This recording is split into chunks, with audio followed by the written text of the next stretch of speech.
अंग्रेजी में एक शब्द बहुत प्यारा शब्द है जिसको सुनते हैं कभी कभी लोगों के मुख से, गेस्टाल्ट। हमने पूछा भैया गेस्टाल्ट क्या है? तो दृष्टि, आपका दृष्टि, देखने का आपका नजरिया। जैसा आपका नजरिया होता है दृश्य वैसा ही दिखता है। सूरज उग रहा हो, किसी को डूबता हुआ दिखाई दे सकता है। अचानक सो के उठा वो दिखाया जाए, पूछो डूब रहा है कि उग रहा है, कंफ्यूज हो जाएगा। उगता हुआ सूरज डूबता हुआ दिख सकता है, डूबता हुआ सूरज उगता हुआ भी दिख सकता है। यही ब्रह्म है। तो एक ही जैसा लगता है ना। सोता हुआ आदमी लगता है ध्यान कर रहा है, ध्यान करता हुआ आदमी सोता हुआ लग सकता है। तो ये आप जो है, जो हम बात करते हैं कि भाई भ्रम से मुक्ति बहुत बड़ा काम है। ये भ्रम से मुक्ति नहीं है तो फिर भय से मुक्ति भी नहीं है। इसलिए भ्रम से मुक्ति आवश्यक। तो उस पर एक छोटी सी कथा कि एक सज्जन थे, वो ट्रांसफ़र हुए, उनकी नौकरी में उनका ट्रांसफ़र हुआ, स्थानांतरण हुआ। तो जहाँ पहुँचे तो वहाँ गांव के बाहर एक सन्यासी कुटी थी। तो उसके पास पहुँचे, वहीं बगल में वही कुआं था, वही सन्यासी रहे होंगे। तो पूछा महाराज ये गांव कैसा है, हम तो बसना चाहते हैं। बोले काहे? बोले अब हमें वहाँ छोड़ना पड़ा, ट्रांसफ़र हो गया हमारा, बगल में नौकरी मिली है, यहाँ रहना है हमको ज़िंदगी भर। तो सोच रहे कोई अच्छा गांव हो, अच्छा सा गांव हो जहाँ हम रहें और जीवन सुखमय हो। तो सन्यासी ने पूछा अच्छा ये बताओ जहाँ तुम अभी तक रहते थे वो कैसा गांव था? बोले वो तो बहुत निकम्मा गांव था, नालायक, जीने ही नहीं देते थे, दिन रात उंगली किए रहते थे। अच्छा, क्या पाए तो सब लूट ले जाएं, ऐसा गांव था? दुष्ट लोग थे, बहुत दुष्ट थे, बहुत पीड़ा दी। अरे बोले बस किसी तरह बच के निकल आए, बहुत अच्छा हुआ जो ट्रांसफ़र हो गया, नहीं तो फंसे रहे थे वहाँ, इसी बहाने निकल आए। बोले बहुत अच्छा किया तुम निकल आए। तो अच्छा महाराज बताओ गांव कैसा है, हम अगर इस गांव में बस जाएं?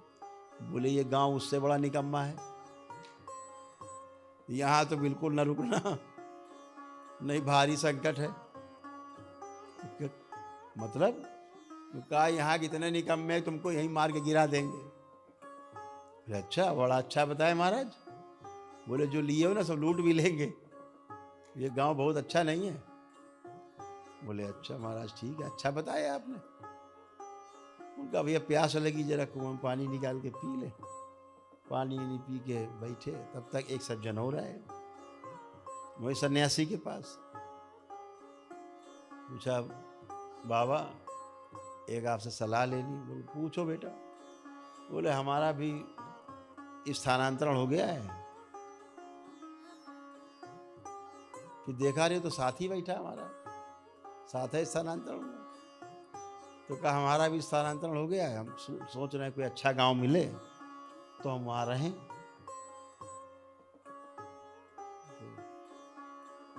अच्छा अभी तक रहते थे, कहाँ रहते थे? बोले वो फला गांव में रहते थे। कैसा गांव था? तो रोने लग गया, कहले हमारे तो भाग्य फूट गए, गए गांव छोड़ना पड़ा। इतना प्यारा हमारा गांव, इतने अच्छे लोग, एक दूसरे का सहयोग करना, एक दूसरे के लिए काम करना, एक दूसरे को प्रेम करना, एक दूसरे के लिए जीना मरना, भूखा कोई सो नहीं सकता। सब गांव बच्चे ऐसे घूमते जैसे यही नहीं बता सकते कौन किसका बच्चा है। इतना प्रेम आपस में, कोई लड़ाई झगड़ा नहीं, बड़ी शांति। बोले प्रभु हमको वो छोड़ करके बड़ा जो है कष्ट हो रहा है। बोले अच्छा कोई बात, तुम बताओ असली बात बताओ। बोले हम रहना चाहते, ये गांव कैसा है? बोले बेटा इससे अच्छा तो कोई गांव ही नहीं है, ये गांव बहुत सुंदर है। तो ये सुंदर है? बोले तुम्हारे गांव से सुंदर है। तुम यहाँ पहुँचो, तुम्हारा इतना स्वागत होगा, फूल माला से लाद देंगे तुमको भी गांव वाले। तुम्हारा घर बनाओगे तो सब पूरा गांव मिल के बनाएगा। ये इतना बढ़िया गाँव। वो जो पहले वाला था वो फिर प्यासा हो गया तो बाल्टी से पानी कुएं से निकाल रहा था। उसने सुना इसको क्या बता रहे हैं, उसने सुना, उसने बाल्टी वाल्टी फेंकी कुएं में, लौट क्या क्या है, सुनो तुम हमारे दुश्मनों से मिले हुए हो क्या? सन्यासी ने कहा नहीं प्रभु, हम किसी से नहीं मिले। कह रहे तुम पक्का हमारे गांव के दुश्मनों से मिले हो, तुम यहाँ भी हमें नहीं बसने दे रहे। इसको कह रहे बड़ा अच्छा गांव, हमसे कहा कि नालायक गांव है, दुष्ट है, और इसको उपदेश दे रहे हो यहीं रहो। तुम बड़े देखो बच्चा बैठो, ना कोई दुष्ट होता है ना कोई अच्छा होता है। सारा कुछ आपकी स्मृतियों के आसपास घूमता है। जैसे आप होते हो वैसे लोग आपके चारों ओर इकट्ठे हो जाते हैं। जैसे आपकी मानसिकता होती वैसे ही लोग आपके पास, वैसे ही वातावरण बनता है। ये आपके ऊपर है, ये आपके ऊपर है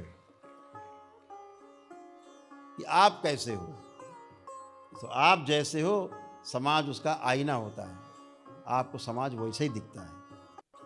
तो जब आप दरबार से जुड़ते हो तो आपका जो नज़रिया है ना एकदम बदल जाता है, पलट जाता है। इसी को बोलते हैं गेस्टाल्ट जो है बदल गया। तो अव्यवस्था में जीते थे, उसका भी अनुभव अपने पास है। अब व्यवस्था में जी करके उसका सुख जो प्राप्त हो रहा है उसका भी अनुभव आपके पास है। ये अनुभव आप कर रहे हैं और निश्चित जानिए एक दिन ऐसा आएगा कि ये अनुभव आप आगे बढ़ करके दूसरों को भी करा पाएंगे। जैसे आप चल रहे हैं कि कदम, ऐसे आपके पीछे लोग चल पाएंगे। तो हर चीज अपने कर कहते हैं ना कि मनुष्य परिस्थितियों का दास है। दरबार कहता है ऐसा बिल्कुल नहीं है। मनुष्य परिस्थितियों का नहीं, मनुष्य स्मृतियों का दास है। जैसी स्मृति वैसे ही बन जाता है, ये उसकी मजबूरी है।